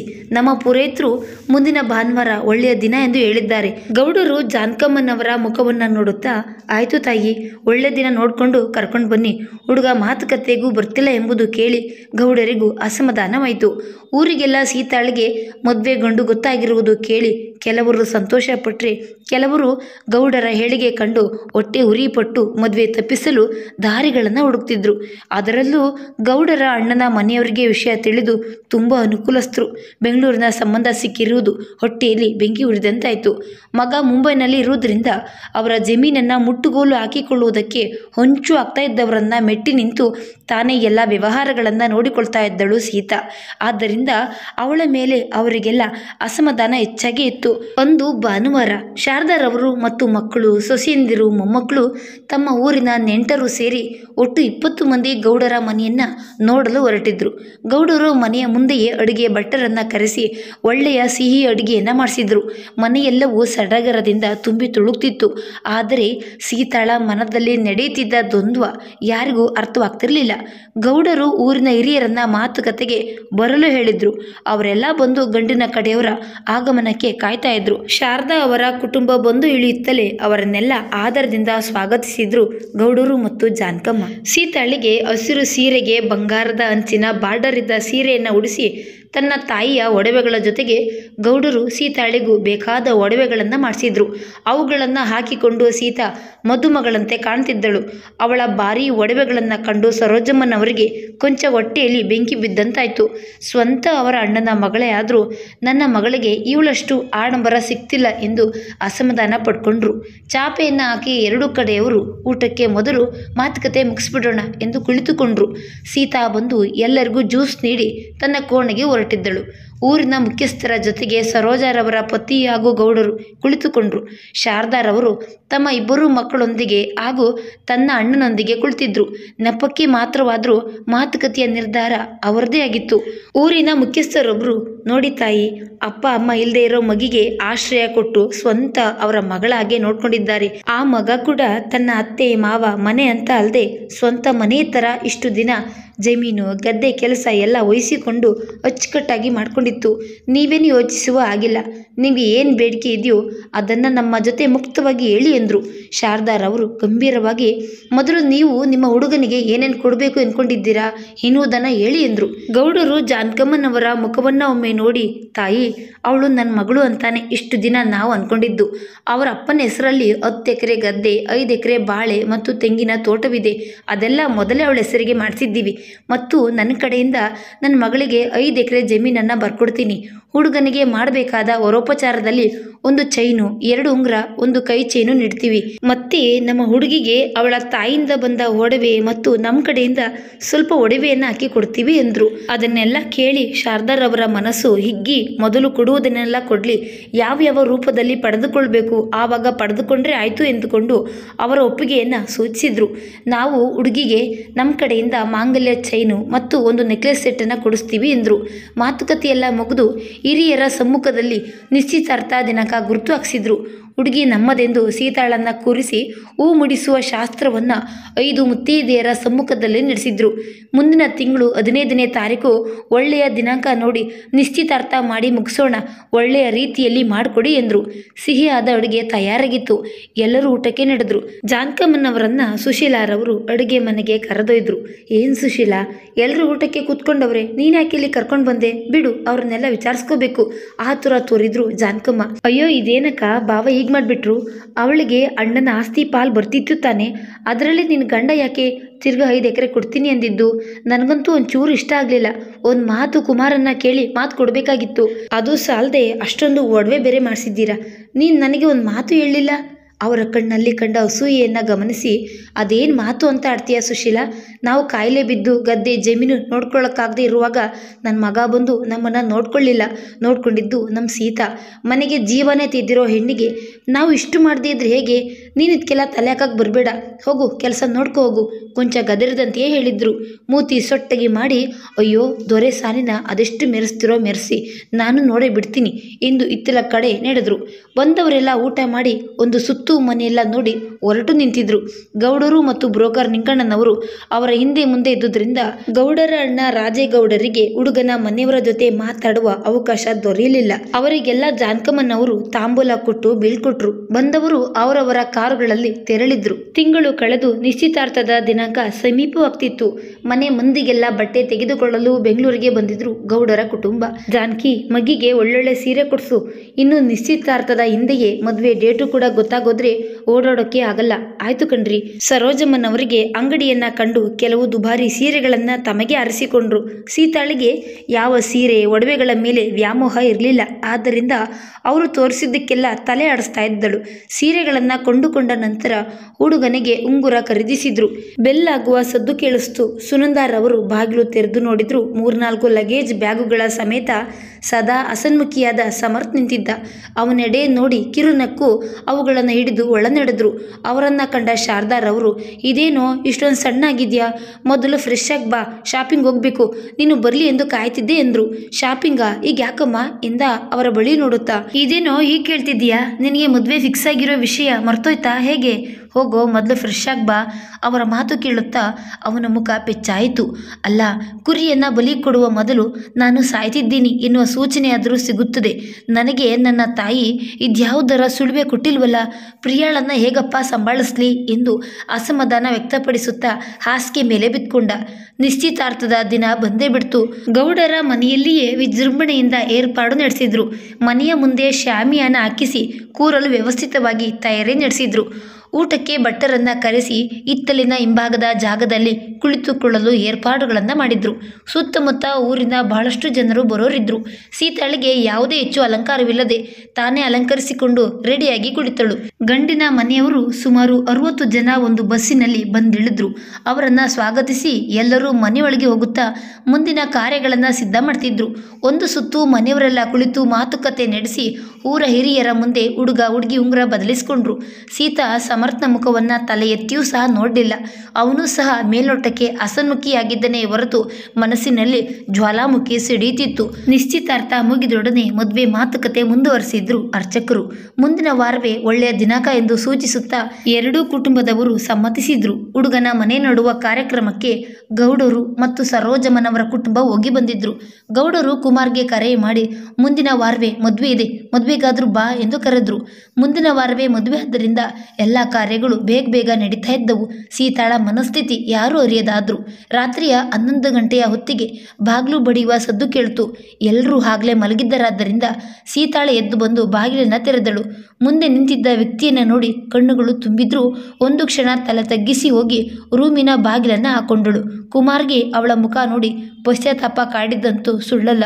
ಇಷ್ಟೊತ್ತಿನಲ್ಲಿ ಯಾರು ಎಂದು ಬಂದು ನೋಡಿದ ಆ ಜಾನಕಮ್ಮನವರು ಮಗನನ್ನ ಕಂಡು ಒಂದು ಕ್ಷಣ ಕೋಪ ಮೂಡಿದ್ರೂ ಊಟ ಕೊಟ್ಟು ಹೋಗಿ ಮಲಗಿಕೊಂಡ್ರು. ಮದುವೆ ಇನ್ನು ಕೇವಲ 2 ದಿನ ಇದ್ದುದರಿಂದ ಕುಮಾರ್ ತಾನೇ ಮುಂದೆ ನಿಂತು ಎಲ್ಲ ಕೆಲಸಗಳನ್ನು ನೋಡ್ಕೊಳ್ತಿದ್ದ. ಗೌಡರಿಗೆ ಮಗನ ಮೇಲೆ ಅಸಮಾಧಾನ ಇದ್ರೂ ನಾನು ಓಡಾಡಿ ನೋಡ್ಕೊಡಲು ಆಗುವುದಿಲ್ಲ ಎಂದು ಅವನಿಗೆ ಒಪ್ಪಿಸಿದ್ರು. ಟೌನಿನ ಸಮೀಪ ಒಳ್ಳೆಯ ಮದುವೆ ಚಿತ್ರ ನೋಡಿ ವಾಲ್ಗದವರು, ಅಡುಗೆ ಭಟ್ಟರು, ಫ್ಲವರ್ ಡೆಕೋರೇಷನ್ ಪ್ರತಿಯೊಂದನ್ನು ತಾನೇ ಮುಂದೆ ನಿಂತು ಒಪ್ಪಿಸಿ ಬಂದಿದ್ದ. ಮದುವೆ ನಾಳೆ ಎನ್ನುವ ವೇಳೆಗೆ ಸೀತಾಳಿಗೆ ಅರಿಶಿನ ಶಾಸ್ತ್ರ ಮಾಡಿ ಕಣ್ಣೀರಾದರೂ ಜಾನಕಮ್ಮ, ನೀನು ಹೋದ ಮನೆ ಚೆನ್ನಾಗಿ ಬೆಳಗಲಿ ಎಂದು ಮುತ್ತೈದೆಯರೆಲ್ಲ ಅರಿಶಿನ ಶಾಸ್ತ್ರ ಮಾಡಿ ಹರಸಿದ್ರು. ಅಂದು ರಾತ್ರಿ ಎಲ್ಲ ಕೆಲಸಗಳು ಮುಗಿದ ನಂತರ ಬೇಗ ಮಲ್ಕೊಳ್ಳಿ, ಬೆಳಗ್ಗೆ ಬೇಗ ಚೌಟ್ರಿಗೆ ಹೋಗಬೇಕು ಅವಸರಿಸಿದ್ರು ಗೌಡರು. ಸೀತಾ ಮಹಡಿಯ ಮೆಟ್ಟಿಲುಗಳನ್ನು ಹತ್ತಿ ಮೇಲೆ ನಡೆಯುವಾಗ ಮಹಡಿಯ ಮೇಲೆ ಕುಮಾರ್ ಮಾತಾಡ್ತಿರುವ ಧ್ವನಿ ಕೇಳಿಸ್ತು. ಧ್ವನಿಗೊಡದೆ ಹೋಗಿ ರೂಮಿನ ಬಾಗಿಲನ್ನು ಹಾಕೊಂಡಳು. ಬೆಳಗ್ಗೆ ಎದ್ದ ತಕ್ಷಣ ಕೆಲವೊಂದು ಶಾಸ್ತ್ರಗಳನ್ನು ಮುಗಿಸಿ ಚೌಟ್ರಿಗೆ ಸ್ವಲ್ಪ ಮುಂದಾಗಿಯೇ ನಡೆದ್ರು. ಗಂಡಿನ ಮನೆಯವರು ಕೂಡ ಸಮರ್ಥ್ಗೆ ಅರಿಶಿನ ಶಾಸ್ತ್ರ ಮುಗಿಸಿ ಚೌಟ್ರಿಗೆ ಕರೆದುಕೊಂಡು ಬಂದಿದ್ರು. ಇನ್ನೇನು ವಧು ವರರ ಆರತಕ್ಷತೆ ಶುರುವಾಗೋದ್ರಲ್ಲಿತ್ತು. ಅಷ್ಟರಲ್ಲಿ ಹುಡುಗನ ಕೋಣೆಗೆ ಬಂದ ರಾಜೇಗೌಡರು ಸಮರ್ಥ ಒಬ್ಬನೇ ಇರುವುದನ್ನ ಕಂಡು ಅವನ ತಲೆಯಲ್ಲಿ ಕೆಟ್ಟ ಯೋಜನೆಯನ್ನ ಹಾಕಿದ್ರು. ಆರತಕ್ಷತೆಗೆ ಇನ್ನೂ ಅರ್ಧ ಗಂಟೆ ಸಮಯವಿತ್ತು. ಏನಪ್ಪ, ನಿನ್ನ ಹೆಸರು ಸಮರ್ಥ ಅಂತ ತಾನೆ? ಯಾಕಪ್ಪ ನೋಡಕ್ಕೆ ಇಷ್ಟೊಂದು ಚೆನ್ನಾಗಿದ್ದೀಯಾ? ಆ ನಡತೆಗೆಟ್ಟವಳನ್ನ ಯಾಕೆ ಮದುವೆ ಮಾಡ್ಕೊಳ್ತಿದ್ದೀಯಾ? ಅವಳಿಗೆ ಮತ್ತು ನಮ್ಮ ಕುಮಾರನಿಗೆ ಮದುವೆ ಮಾಡಬೇಕು ಅಂತ ಆವಾಗಿಂದನೂ ಅನ್ಕೊಂಡಿದ್ರು. ಇಬ್ಬರು ಬಂದಾಗ ಜೊತೆಯಲ್ಲಿ ಚೆನ್ನಾಗೇ ಇದ್ರು. ಅದನ್ನ ನಮ್ಮ ಊರಿನವರೆಲ್ಲ ನೋಡವ್ರೆ. ಈಗ ಇದ್ದಕ್ಕಿದ್ದಂತೆ ಅದೇನಾಯ್ತೋ ಗೊತ್ತಿಲ್ಲ. ಅವನು ಮದುವೆ ಬೇಡ ಅಂದ. ಅದಕ್ಕೇನೆ ನಿನಗೆ ಕೊಟ್ಟು ಅವಳನ್ನ ಮದುವೆ ಮಾಡ್ತಾವ್ರೆ. ಸುಮ್ಮನೆ ನಿನ್ನ ಜೀವನನ ಹಾಳು ಮಾಡ್ಕೋಬೇಡ. ಹುಡುಗಿ ಸರಿ ಇಲ್ಲ. ಮನದಲ್ಲಿ ತುಂಬಿದ್ದ ಕಹಿಯ ಜೊತೆಗೆ ಸೀತಾಳ ಬಗ್ಗೆ ಇಲ್ಲ ಸಲ್ಲದ ಮಾತುಗಳನ್ನ ಹುಡುಗನ ತಲೆಗೆ ತುಂಬಿದ್ರು. ಮೊದಲೇ ಪ್ರಿಯಾಳ ಬಗ್ಗೆ ಯೋಚನೆ ಮಾಡಿ ತಲೆ ಕೆಟ್ಟಿದ್ದ ಸಮರ್ಥ್ ಈ ವಿಷಯ ತಿಳಿದ ಮೇಲೆ ಅದು ಸತ್ಯವೋ ಅಥವಾ ಸುಳ್ಳು ಎಂದು ತರ್ಕ ಮಾಡದೆ ದೀರ್ಘ ಆಲೋಚನೆಯ ನಂತರ ಒಂದು ಮಹತ್ತರವಾದ ನಿರ್ಧಾರಕ್ಕೆ ಬಂದಿದ್ದ. ಆರತಕ್ಷತೆ ಶುರುವಾಗಿ ವಧುವರರನ್ನ ವೇದಿಕೆ ಮೇಲೆ ನಿಲ್ಲಿಸಲಾಗಿತ್ತು. ಅಕ್ಕಪಕ್ಕದ ಊರಿನವರು, ಶಾರದಾರವರ ಸಂಬಂಧಿಕರು ತುಂಬಾ ಜನ ಮದುವೆಗೆ ಆಗಮಿಸಿದ್ರು. ಹುಡುಗ ಹುಡುಗಿ ಇಬ್ಬರ ಮುಖದಲ್ಲೂ ನಗು ಇಲ್ಲದೆ ಇರುವುದನ್ನು ಗಮನಿಸಿ ಫೋಟೋಗ್ರಾಫರ್ ಫೋಟೋ ತೆಗೆಯುವುದರಲ್ಲಿ ಸಾಹಸ ಪಡಬೇಕಾಯಿತು. ಆರತಕ್ಷತೆ ಯಶಸ್ವಿಯಾಗಿ ಮುಗಿದು ಎಲ್ಲರೂ ಬೇಗ ಮಲಗಲು ಹೋದ್ರು. ಇತ್ತ ಕಡೆ ಸಮರ್ಥ್ ಶಾರದಾರವರಿಗೆ ಕ್ಷಮೆ ಕೇಳುತ್ತಾ, ನನಗೆ ಮದುವೆ ಇಷ್ಟ ಇಲ್ಲಮ್ಮ. ನಾನು ದೆಹಲಿಯಲ್ಲಿ ಒಂದು ಹುಡುಗಿಯನ್ನು ಪ್ರೀತಿಸ್ತಾ ಇದ್ದೀನಿ. ನೀವು ನನಗೆ ಇಷ್ಟವಿಲ್ಲದ ಮದುವೆ ಮಾಡ್ತಾ ಇರೋದ್ರಿಂದ ನಾನು ನನ್ನ ಹುಡುಗಿಗೆ ಮೋಸ ಮಾಡಲಾರೆ. ಸೀತಾ ಅವರು ಕುಮಾರ್ನನ್ನು ಪ್ರೀತಿಸ್ತಾ ಇದ್ದಾರೆ ಎಂಬುದು ನನಗೆ ಕೆಲವು ಮೂಲಗಳಿಂದ ತಿಳಿದು ಬಂತು. ದಯವಿಟ್ಟು ಅವರಿಗೆ ಕೊಟ್ಟು ಮದುವೆ ಮಾಡಿ ಅಮ್ಮ, ನನ್ನನ್ನು ಕ್ಷಮಿಸಿಬಿಡು ಎಂದು ಪತ್ರದಲ್ಲಿ ಬರೆದು ಮಂಚದ ಮೇಲಿಟ್ಟು ಯಾರಿಗೂ ಕಾಣದಂತೆ ರಾತ್ರಿಯೇ ಹೊರಟುಬಿಟ್ಟ. ಬೆಳಗ್ಗೆ ಹೊರ ಓಡಿ ಹೋಗಿರುವ ಸುದ್ದಿ ಛತ್ರದ ತುಂಬೆಲ್ಲ ಹರಡಿತು. ಎಲ್ಲರೂ ಒಮ್ಮೆ ಆತಂಕಗೊಂಡ್ರು. ಗೌಡರು ಎದೆ ಹಿಡಿದುಕೊಂಡು ಕುಸಿದು ಬಿದ್ರು. ಜಾನಕಮ್ಮನವರು ದುಃಖದಿಂದ ಕಂಗಾಲಾಗಿ ಹೋದ್ರು. ಶಾರದಾರವರಿಗೆ ತೀವ್ರ ಅವಮಾನವಾಗಿ ನೋವು ತಾಳಲಾರದೆ ತಲೆ ತಿರುಗಿ ಬಿದ್ದುಬಿಟ್ರು. ಅವರನ್ನ ಕರೆದುಕೊಂಡು ಹೋಗಿ ಆಸ್ಪತ್ರೆಗೆ ಸೇರಿಸಲಾಯಿತು. ಬಂದವರೆಲ್ಲ ಸೀತಾಳನ್ನ ನೋಡಿ ಅನುಕಂಪದಿಂದ, ಅಯ್ಯೋ ಹೀಗಾಗಬಾರ್ದಾಗಿತ್ತು, ತಬ್ಲಿ ಹುಡುಗಿಗೆ ಬರೀ ನೋವೆ ಎಂದು ಮರುಗ್ತಾ ಇದ್ರು. ಗೌಡರು ಸ್ವಲ್ಪ ಸುಧಾರಿಸಿದಂತೆ ಕಂಡಾಗ ದೀರ್ಘವಾಗಿ ಯೋಚನೆ ಮಾಡಿ ಕುಮಾರ್ ಮತ್ತು ಜಾನಕಿ ಅವರನ್ನ ಕರೆದುಕೊಂಡು ಒಂದು ಕೋಣೆಗೆ ಹೋಗಿ ಬಾಗಿಲನ್ನ ಭದ್ರಪಡಿಸಿದ್ರು. ನೋಡು ಕುಮಾರ್, ನೀನು ಹೇಳ್ದಂಗೆ ನೀನು ಎಷ್ಟು ಕೇಳಿದ್ಯೋ ಅಷ್ಟನ್ನು ಓದಿದ್ದೀನಿ. ನಾನು ಮುಂಬೈಗೆ ಹೋಗ್ತೀನಿ ಅಂದಾಗ ಏನು ಮಾತಾಡದೆ ಕಳಿಸಿದ್ದೀನಿ. ಈಗ ನಾನಿರೋ ಪರಿಸ್ಥಿತಿಯಲ್ಲಿ ನಿನ್ನ ಕಾಲು ಹಿಡಿದುಕೊಳ್ಳೋದು ಬಿಟ್ಟರೆ ನನಗೆ ಯಾವ ಪರಿಹಾರವೂ ಇಲ್ಲ. ತಬ್ಲಿ ಹುಡುಗಿ ಕಣೋ, ನಿನ್ನ ಕಾಲು ಹಿಡ್ಕೋತಾ ಇದ್ದೀನಿ. ಮಗನೇ, ದಯವಿಟ್ಟು ಸೀತನ ಮದುವೆ ಆಗ್ಬಿಡು. ಕಾಲು ಹಿಡ್ದೇ ಬಿಟ್ರು. ತಂದೆಯನ್ನು ಇಂತಹ ಪರಿಸ್ಥಿತಿಯಲ್ಲಿ ನೋಡಲಾಗದೆ ಕಂಗಾಲಾಗ್ಬಿಟ್ಟ ಕುಮಾರ್. ಜಾನಕಮ್ಮನವರು ಕೂಡ ಕೈ ಮುಗಿದು ಕೇಳ್ಕೊಂಡ್ರು. ಆದರೆ ತಾನೀಗಿರುವ ಪರಿಸ್ಥಿತಿಯಲ್ಲಿ ಒಪ್ಪಿಗೆ ಕೊಡಲು ಅವನ ಮನಸ್ಸು ಒಪ್ಪಲಿಲ್ಲ. ತಂದೆ ತಾಯಿಯರು ಸತ್ತು ಹೋಗ್ತೀವಿ ಎಂದು ಎದುರಿಸಿ ಮಗನನ್ನ ಕಟ್ಟಿ ಹಾಕಲು ನೋಡಿದ್ರು. ಅಸಮಾಧಾನದ ನಡುವೆಯೇ ಮದುವೆಗೆ ಒಪ್ಪಿಗೆ ಕೊಟ್ಬಿಟ್ಟ. ಎಲ್ಲರಿಗೂ ಸೀತಾ ಕುಮಾರ್ ಮದುವೆ ಆಗ್ತಿರುವ ವಿಷಯ ತಿಳಿದು ಸಂತೋಷವಾದರೂ ಸುಮ್ಮನೆ ಒಂದೆಡೆ ಕುಳಿತಿದ್ದ ಸೀತಾಳ ಮನಸ್ಸು ಅದನ್ನ ಕೇಳಿ ಇನ್ನೂ ಛಿದ್ರವಾಯಿತು. ಸೀತಾ ಮತ್ತು ಕುಮಾರ್ ಮದುವೆ ಹಿರಿಯರ ಆಶೀರ್ವಾದದಿಂದ, ಇಬ್ಬರ ಮನಸ್ಥಿತಿಗಳ ತೀರಾ ಭಾರದಿಂದ ಮದುವೆ ನಿರ್ವಿಘ್ನವಾಗಿ ನಡೆಯಿತು. ಜಾನಕಮ್ಮನವರು ಅಂದುಕೊಂಡಂತೆ ಸೀತಾಳೆ ಅವರ ಮನೆಗೆ ಸೊಸೆಯಾಗಿ ಬಂದಿದ್ದಳು. ಆದರೆ ವಿಧಿಯ ಆಟ ಬೇರೆಯೇ ಇತ್ತು. ಮದುವೆಯ ಸಂಭ್ರಮವನ್ನ ಮುಗಿಸಿ ಸೀತಾಳನ್ನ ಮನೆ ತುಂಬಿಸಿಕೊಂಡ್ರು. ಏನೆಲ್ಲ ನಡೆದು ಹೋಯ್ತು. ಕೊನೆಗೂ ನಾವು ಅಂದುಕೊಂಡಂತೆ ಆಗಿದ್ದನ್ನ ಕಂಡು ಹಿರಿಯರು ಸಂಭ್ರಮ ಪಟ್ರು. ಇತ್ತ ಅಂದು ರಾತ್ರಿಯೇ ಗಂಡು ಹೆಣ್ಣಿನ ಮೊದಲನೇ ರಾತ್ರಿಯ ಕಾರ್ಯಕ್ರಮವನ್ನು ಏರ್ಪಡಿಸಿದ್ರು. ಕುಮಾರ್ನ ಮನಸ್ಥಿತಿ ಏಳತೀರದಾಗಿತ್ತು. ಸೀತಾಳ ಮನಸ್ಸು ಅದಾಗಲೇ ಒಡೆದು ಹೋಗಿತ್ತು. ಸೀತಾಳ ಕೈಗೆ ಹಾಲಿನ ಲೋಟವನ್ನು ಕೊಟ್ಟು ದೃಷ್ಟಿಯನ್ನು ತೆಗೆದು ಕೆಲವೊಂದು ಸಲಹೆಗಳನ್ನು ಹೇಳಿ ಕುಮಾರ್ನ ಕೋಣೆಗೆ ಬಿಟ್ಟು ಬಾಗಿಲು ಮುಂದೆ ಮಾಡಿ ನಡೆದ್ರು. ಇಬ್ಬರ ನಡುವೆಯೂ ಮಾತಾಡಲು ಸಾವಿರ ಮಾತುಗಳಿದ್ರೂ ಇಬ್ಬರಿಗೂ ಮಾತಾಡಲು ಸ್ವರ ಹೊರಡಲೇ ಇಲ್ಲ. ಕೊನೆಗೆ ತಲೆ ತಗ್ಗಿಸಿ ನಿಂತವಳನ್ನ ಒಮ್ಮೆ ನೋಡಿ ತಾನೇ ಹೋಗಿ ಬಾಗಿಲು ಹಾಕಿ ಬಂದು ಸೀತಾಳನ್ನ ಕರೆದು ಮಂಚದ ಮೇಲೆ ಕೂರಿಸಿ, ನೋಡು ಸೀತಾ, ನಾನು ನಿನಗೆ ಒಂದು ವಿಷಯವನ್ನು ಹೇಳಬೇಕು. ಇದನ್ನ ನೀನು ಯಾವ ರೀತಿ ತೆಗೆದುಕೊಳ್ತೀಯೋ ಅದು ನಿನಗೆ ಬಿಟ್ಟಿದ್ದು. ನನಗೆ ಈ ಮದುವೆ ನಿಜವಾಗಿಯೂ ಇಷ್ಟ ಇರಲಿಲ್ಲ. ಅಪ್ಪ ಅಮ್ಮ ಇಬ್ಬರು ಸತ್ತೋಗ್ತೀವಿ ಎಂದು ಹೇಳಿದ್ದಕ್ಕೆ ಮಾತ್ರ ನಿನ್ನನ್ನು ಮದುವೆ ಆದೆ. ಆದರೆ ಅದಕ್ಕೆ ನಿನ್ನನ್ನು ಒಪ್ಕೊಳ್ಳಲು ಆಗೋದಿಲ್ಲ. ಯಾಕಂದರೆ ನನಗೀಗಾಗಲೇ ಮದುವೆಯಾಗಿ ಒಂದು ಮಗು ಕೂಡ ಇದೆ. ಇದೇ ಕಾರಣಕ್ಕೆ ನಾನು ನಿನ್ನನ್ನು ಮದುವೆ ಆಗುವುದಿಲ್ಲ ಎಂದು ಹೇಳಿದ್ದೆ. ಅವನ ಮಾತುಗಳನ್ನು ಕೇಳಿ ಅವಳ ಮನಸ್ಸು ಇನ್ನಿಲ್ಲದಂತೆ ಮೂಕವಾಗಿ ರೋಧಿಸಿತು.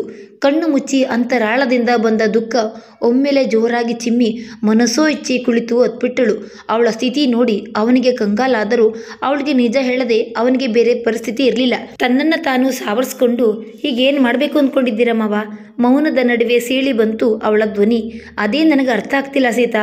ಹಾಗಂತ ನಿನ್ನ ಮುಂಬೈಗೆ ಕರ್ಕೊಂಡು ಹೋಗಲು ಆಗುವುದಿಲ್ಲ. ಇಲ್ಲೇ ಬಿಟ್ಟು ಹೋದರೆ ಊರಿನವರ ಬಾಯಿಗೆ ಆಹಾರವಾಗಬೇಕಾಗುತ್ತದೆ. ಯೋಚನೆ ಮಾಡಿ ಮಾಡಿ ನನ್ನ ತಲೆ ಕೆಟ್ಟೋಗಿದೆ. ನೀನೇ ಇದಕ್ಕೆ ಪರಿಹಾರ ಸೂಚಿಸಬೇಕು. ದೀರ್ಘವಾದ ಆಲೋಚನೆಯ ನಂತರ ಸೀತಾ ಮನಸ್ಸಿನಲ್ಲಿಯೇ ಒಂದು ನಿರ್ಧಾರ ಮಾಡಿ, ಮಾವ, ನಾನು ನಿಮ್ಮ ಮನೆ ಕೆಲಸದೊಳಗೆ ಬಂದರೆ ನಿಮ್ಗೇನು ಅಭ್ಯಂತರವಿಲ್ಲ ತಾನೇ ಎಂದಳು ದೃಢ ದನಿಯಲ್ಲಿ. ಅವಳ ಆ ಮಾತನ್ನು ಕೇಳಿ ಅಚ್ಚರಿಗೊಂಡ. ಏನು ಹೇಳ್ತಿದ್ದೀಯಾ? ಮನೆ ಕೆಲಸದವಳ ರೀತಿಯ? ಅದಕ್ಕೆ ನನ್ನ ಹೆಂಡತಿ ಒಪ್ಪಬೇಕಲ್ಲ ಸೀತಾ. ಅವನು ಕೂಡ ಕೆಲ ಸಮಯ ಯೋಚನೆ ಮಾಡಿ, ಸರಿ ಹಾಗಾದರೆ ಅಪ್ಪ ಅಮ್ಮನ ಮರ್ಯಾದೆ ಹೋಗುವುದು ಬೇಡ, ಹೇಗಾದರೂ ಮಾಡಿ ನನ್ನ ಹೆಂಡತಿಯನ್ನು ಒಪ್ಪಿಸ್ತೀನಿ. ಅವಳಿಗೂ ಒಬ್ಬಳು ಕೆಲಸದವಳ ಅವಶ್ಯಕತೆ ಇತ್ತು. ಆದರೆ ನಿನಗೆ ನನ್ನಿಂದ ಗಂಡ ಎನ್ನುವ ಬಿರುದು ಬಿಟ್ಟರೆ ಇನ್ಯಾವ ಸೌಕರ್ಯಗಳು ಸಿಗುವುದಿಲ್ಲ. ಇದಕ್ಕೆ ನಿನ್ನ ಒಪ್ಪಿಗೆ ಇದೆಯೇ?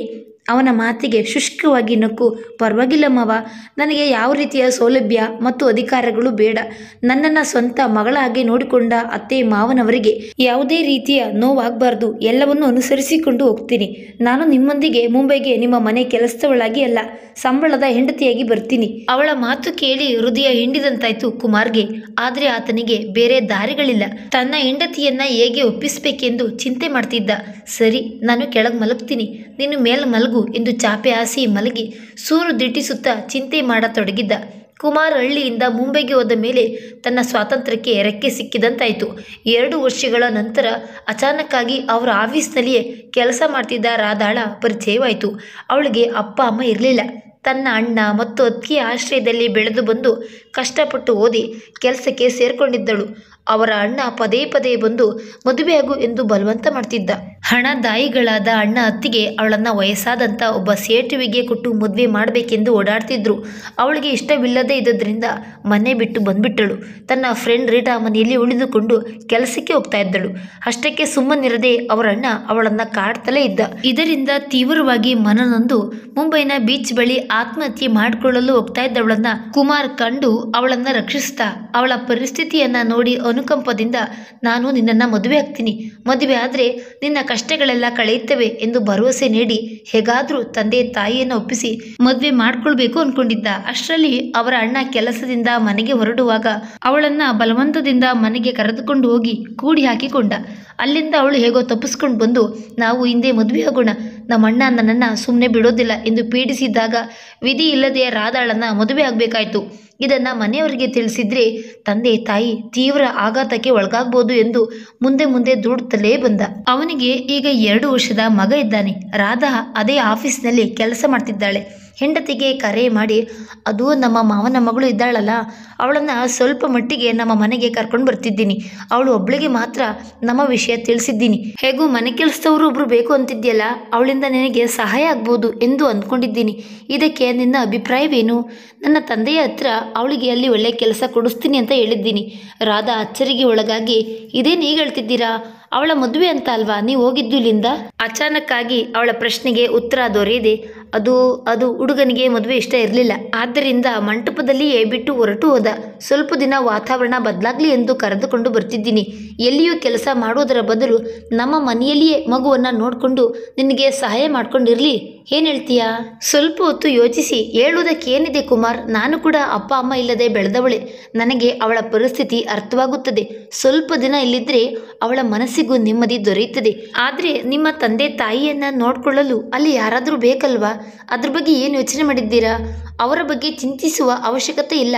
ಅಪ್ಪಾಜಿ ನೋಡ್ಕೋತಾರೆ. ಸರಿ, ಹಾಗಾದರೆ ಸೀತಾಳನ್ನು ನಿಮ್ಮ ಜೊತೆಯಲ್ಲಿಯೇ ಕರ್ಕೊಂಡು ಬನ್ನಿ. ನನಗೆ ಯಾವುದೇ ಅಭ್ಯಂತರವಿಲ್ಲ.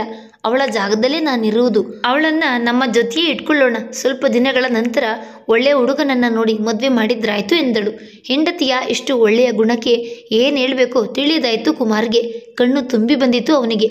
ನಮ್ಮ ಮನೆಯವರ ಬಗ್ಗೆ ನಿನಗೆ ತಿಳಿದೇ ಇದ್ರೂ ಕೂಡ ಅವರನ್ನೆಲ್ಲ ಇಷ್ಟೊಂದು ಪ್ರೀತಿಸ್ತೀಯಾ ಎಂದು ಗೊತ್ತಿರಲಿಲ್ಲ. ನಿನ್ನನ್ನು ಪಡೆದ ನಾನೇ ಧನ್ಯ ಎಂದು ಭಾವೋದ್ವೇಗಕ್ಕೆ ಒಳಗಾದ.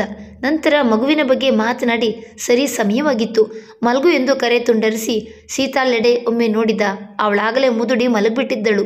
ಅವಳನ್ನು ಕಂಡು ಒಮ್ಮೆ ನಾನು ತಪ್ಪು ಮಾಡ್ತಿದ್ದೀನಾ ಎಂದು ಅನ್ನಿಸ್ತೇ ಇರಲಿಲ್ಲ. ಇವಳಿಗೆ ನನ್ನಿಂದ ಯಾವ ಸುಖವೂ ಸಿಗುವುದಿಲ್ಲ. ಹಾಗಂತ ರಾಧಾಳಿಗೆ ಮೋಸ ಮಾಡಲು ಆಗುವುದಿಲ್ಲ. ದೇವರೇ, ಯಾಕಪ್ಪ ನನ್ನ ಇಂಥ ಇಕ್ಕಟ್ಟಿನ ಪರಿಸ್ಥಿತಿಗೆ ಸಿಕ್ಕಿಸ್ತೆ ಎಂದು ದೇವರನ್ನ ಶಪಿಸಿದ. ಮುಂದೆ ಹೇಗಾದರೂ ಸರಿ ಸೀತಾಳಿಗೆ ಇನ್ನೊಂದು ಜೀವನವನ್ನು ಕಲ್ಪಿಸಿ ಕೊಡಬೇಕೆಂದು ತನ್ನಲ್ಲೇ ತಾನು ತೀರ್ಮಾನಿಸಿಕೊಂಡ. ಮರುದಿನ ಮುಂಜಾನೆ ನನಗೆ ರಜೆ ಇಲ್ಲ ಎಂದು ತಿಳಿಸಿ ಮುಂಬೈಗೆ ಹೊರಟು ನಿಂತಿದ್ರು ದಂಪತಿಗಳು. ಸೀತಾ ತನ್ನ ಅತ್ತೆ ಮಾವನನ್ನು ತಬ್ಬಿ ಕಣ್ಣೀರಾದಳು. ಅವರು ಕೂಡ ಇಷ್ಟು ದಿನ ನಮ್ಮನ್ನು ಸ್ವಂತ ಅಪ್ಪ ಅಮ್ಮಂದಿರಂತೆ ನೋಡಿಕೊಂಡು ಮನೆ ಮತ್ತು ಜಮೀನನ್ನು ಸಂಭಾಳಿಸಿ ಎಲ್ಲವನ್ನೂ ಅನುಸರಿಸಿಕೊಂಡು ಹೋಗ್ತಾ ಇದ್ದವಳು ಇಂದು ನಮ್ಮನ್ನೆಲ್ಲ ತೊರೆದು ಹೋಗ್ತಿದ್ದಾಳಲ್ಲ ಎಂದು ತೀವ್ರವಾದ ದುಃಖ ಉಂಟಾಯಿತು. ರಾತ್ರಿಯ ಪ್ರಯಾಣದ ನಂತರ ಬೆಳಗಿನ ಜಾವ ಇಬ್ಬರು ಮುಂಬೈ ತಲುಪಿದ್ರು. ಹೊಸ ಊರು, ಹೊಸ ಜನ, ಹೊಸ ಜಾಗ. ಸೀತಾಳಿಗೆ ಇವೆಲ್ಲ ಅಚ್ಚರಿ ಎನ್ನಿಸ್ತು. ಕುಮಾರ್ ಸೀತಾಳಿಗೆ ನಾನು ಮದುವೆಯಾಗಿರುವ ವಿಷಯ ತಿಳಿಸ್ಕೂಡ್ದು ಎಂದು ಮತ್ತೊಮ್ಮೆ ತಿಳಿಸಿ ಮನೆಗೆ ಕರೆದುಕೊಂಡು ಹೋದ. ಬಾಗಿಲು ತೆರೆದ ರಾಧಾ ಎದುರಿಗಿದ್ದವರನ್ನ ನೋಡಿ ಕಿರುನಕ್ಕು ಒಳಗೆ ಬನ್ನಿ ಎಂದು ಕರೆದಳು. ಸೀತಾ ತಲೆ ತಗ್ಗಿಸಿಯೇ ಇದ್ದಳು. ಅವಳ ಮುಜುಗರವನ್ನ ಗಮನಿಸಿ ರಾಧಾ ಅವಳ ಬಳಿ ಬಂದು, ನೋಡು ಸೀತಾ, ಇದು ಕೂಡ ನಿನ್ನ ಮನೆಯೇ. ನಮ್ಮನ್ನ ಯಾರೋ ಎಂದು ನೋಡಬೇಡ. ನಿನ್ನ ದುಃಖ ನನಗೆ ಅರ್ಥವಾಗ್ತಿದೆ. ನನ್ನನ್ನು ನಿನ್ನ ಸ್ವಂತ ಅಕ್ಕ ಎಂದು ಅಂದ್ಕೋ ಎಂದು ಅವಳನ್ನು ಒಪ್ಪಿಕೊಂಡಳು. ಅಚಾನಕ್ಕಾಗಿ ಅವಳ ಗಮನ ತಾಳಿಯ ಮೇಲೆ ಹರಿಯಿತು. ಅಚ್ಚರಿಯಿಂದ ಅದನ್ನು ಕೈಗೆ ತೆಗೆದುಕೊಂಡು ಕುಮಾರ್ನ ಕಡೆ ನೋಡಿದಳು. ಅದನ್ನು ಕಂಡು ಚಿಂತಿತನಾಗದೆ ಅದು ಅವಳ ಮದುವೆ ಆದ ಮೇಲೆಯೇ ಆ ಹುಡುಗ ನಾನು ಇನ್ನೊಂದು ಹುಡುಗಿಯನ್ನು ಪ್ರೀತಿಸ್ತಾ ಇದ್ದೀನಿ, ನನಗೆ ಈ ಮದುವೆ ಇಷ್ಟ ಇಲ್ಲ ಎಂದು ಓಡಿ ಹೋಗಿದ್ದು ಎಂದನು. ಅದನ್ನು ಕೇಳಿ ರಾಧಾಳ ಮನಸ್ಸು ಹಿಂಡಿತು. ಛೇ, ಮದುವೆಯಾಗಿ ಗಂಡನ ಜೊತೆ ಹೊಸ ಜೀವನವನ್ನು ಕಾಣಬೇಕಾದವಳು ಎಂಥ ಪರಿಸ್ಥಿತಿಯಲ್ಲಿ ನಿಂತ್ಕೊಂಡಿದ್ದಾಳೆ ಎಂದು ಬೇಸರವಾದಳು. ಚಿಂತೆ ಮಾಡಬೇಡ, ನಾವು ನಿನ್ನನ್ನು ಚೆನ್ನಾಗೇ ನೋಡ್ಕೋತೀವಿ. ಸ್ವಲ್ಪ ದಿನದ ನಂತರ ಎಲ್ಲವನ್ನೂ ಮರೆತು ನಾವು ಒಳ್ಳೆಯ ಹುಡುಗನನ್ನು ನೋಡ್ತೀವಿ, ಮದುವೆಯಾಗು ಎಂದಳು. ಅವಳ ಮಾತುಗಳನ್ನು ಕೇಳಿ ಆಶ್ಚರ್ಯದಿಂದ ಕುಮಾರ್ನ ಕಡೆ ನೋಡಿದಳು ಸೀತಾ. ಕಣ್ಣುಗಳು ತುಂಬಿ, ನನಗೆ ಯಾವ ಮದುವೆ ಕೂಡ ಬೇಡ, ನಾನು ಹೀಗೆ ಇದ್ಬಿಡ್ತೀನಿ, ದಯವಿಟ್ಟು ಇನ್ನೊಂದು ಮದುವೆ ಬಗ್ಗೆ ಮಾತಾಡಬೇಡಿ ಎಂದು ಗಂಟಲು ಬೆನ್ನುಡಿದಳು. ಅವಳ ತಲೆಯನ್ನು ನೇವರಿಸುತ್ತಾ, ಪಾಪ ಬಹಳ ನೊಂದ್ಕೊಂಡಿದ್ದಾಳೆ, ಇಂತಹ ಸಮಯದಲ್ಲಿ ನಾನ್ಯಾಕೆ ಇನ್ನೊಂದು ಮದುವೆ ಬಗ್ಗೆ ಮಾತಾಡ್ತಿದ್ದೀನಿ ಎಂದುಕೊಂಡು ಮಹಡಿಯ ಮೇಲೆ ಇನ್ನೊಂದು ರೂಮ್ ಇದೆ, ನೀನು ಅಲ್ಲಿಯೇ ಇರ್ಬೋದು, ಹೋಗಿ ಸ್ನಾನ ಮಾಡಿ ಫ್ರೆಶ್ ಆಗಿ ಬಾ, ಕಾಫಿ ಕೊಡ್ತೀನಿ ಎಂದಳು. ಕುಮಾರ್ ರಾಧಾಳನ್ನು ಹೆಚ್ಚಾಗಿ ಪ್ರೀತಿಸ್ತಾ ಇದ್ದ. ಇಬ್ಬರು ದಾಂಪತ್ಯ ಜೀವನವನ್ನು ಅನ್ಯೋನ್ಯತೆಯಿಂದ ನಡೆಸ್ತಾ ಇದ್ರು. ಯಾವುದೇ ಜಗಳ ಕದನವಿಲ್ಲದೆ ಇಬ್ಬರು ಸಂತೋಷವಾಗಿದ್ದರಿಂದ ಕುಮಾರ್ನ ಮಾತುಗಳಲ್ಲಿ ಯಾವುದೇ ಅನುಮಾನ ಮೂಡಿಲ್ಲ. ಸೀತಾ ಸ್ವಲ್ಪ ದಿನಗಳ ನಂತರ ರಾಧಾಳೊಂದಿಗೆ ಹೊಂದ್ಕೊಂಡಳು. ಬೆಳಗಿನ ತಿಂಡಿ ಮತ್ತು ಅವರಿಗೆ ಲಂಚ್ ಪ್ಯಾಕ್ ಮಾಡಿ ಮನೆ ಕೆಲಸ ನೋಡಿಕೊಂಡು ಮಗುವನ್ನು ನೋಡಿಕೊಳ್ತಾ ಇದ್ದಳು. ಮಗು ರಾಧಾಳಿಗಿಂತ ಹೆಚ್ಚಾಗಿ ಸೀತಾಳನ್ನೇ ಹಚ್ಕೊಂಡಿತ್ತು. ಕುಮಾರ್ ಮತ್ತು ರಾಧಾ ಇಬ್ಬರು ಆಫೀಸ್ಗೆ ಹೋಗ್ತಿದ್ರು. ಹೀಗೆ 1 ತಿಂಗಳ ನಂತರ ಸೀತಾಳ ಜೀವನದಲ್ಲಿ ಇನ್ನೊಂದು ಬಿರುಗಾಳಿ ಏಳುವುದರಲ್ಲಿತ್ತು. ರಾಧಾಳ ಸ್ನೇಹಿತೆಯ ಮನೆಯಲ್ಲಿ ಒಂದು ಚಿಕ್ಕ ಪೂಜೆಯನ್ನು ಇಟ್ಕೊಂಡಿದ್ರು. ದಂಪತಿಗಳನ್ನು ಕರೆದದ್ದರಿಂದ ಸೀತಾಳ ಬಳಿಯೇ ಮಗುವನ್ನು ಬಿಟ್ಟು ಇಬ್ಬರು ಪೂಜೆಗೆ ಹೋಗಿ ಬರ್ತೀವಿ ಎಂದು ಹೊರಟಿದ್ರು. ವಿಧಿಯ ಆಟ ಬಲ್ಲವರ್ಯಾರು? ಅವರು ಚಲಿಸುತ್ತಿದ್ದ ಕಾರಿನ ಮುಂಭಾಗದಲ್ಲಿ ಬರ್ತಿದ್ದ ಲಾರಿಯ ಬ್ರೇಕ್ ಫೇಲ್ಯೂರ್ ಆಗಿ ಜವರಾಯ ಬಂದು ಅಪ್ಪಳಿಸಿದ. ಇಬ್ಬರು ಸ್ಥಳದಲ್ಲಿಯೇ ಕೊನೆ ಉಸಿರೆಳೆದ್ರು. ಸುದ್ದಿಯನ್ನು ಕೇಳಿ ಸೀತಾಳಿಗೆ ಆಕಾಶವೇ ತಲೆ ಮೇಲೆ ಬಿದ್ದಂತಾಯಿತು. ಅತೀವ ದುಃಖದಿಂದ ಮಗುವನ್ನು ಜೋರಾಗಿ ತಬ್ಬಿಕೊಂಡು ಅಳಲು ಶುರು ಮಾಡಿದಳು. ಕೆಲವು ಸಮಯದ ನಂತರ ಮದುವೆಯ ಸಮಯದಲ್ಲಿ ಅರ್ಚಕರು ಹೇಳಿದ್ದ ಮಾತು ನೆನಪಿಗೆ ಬಂದವು.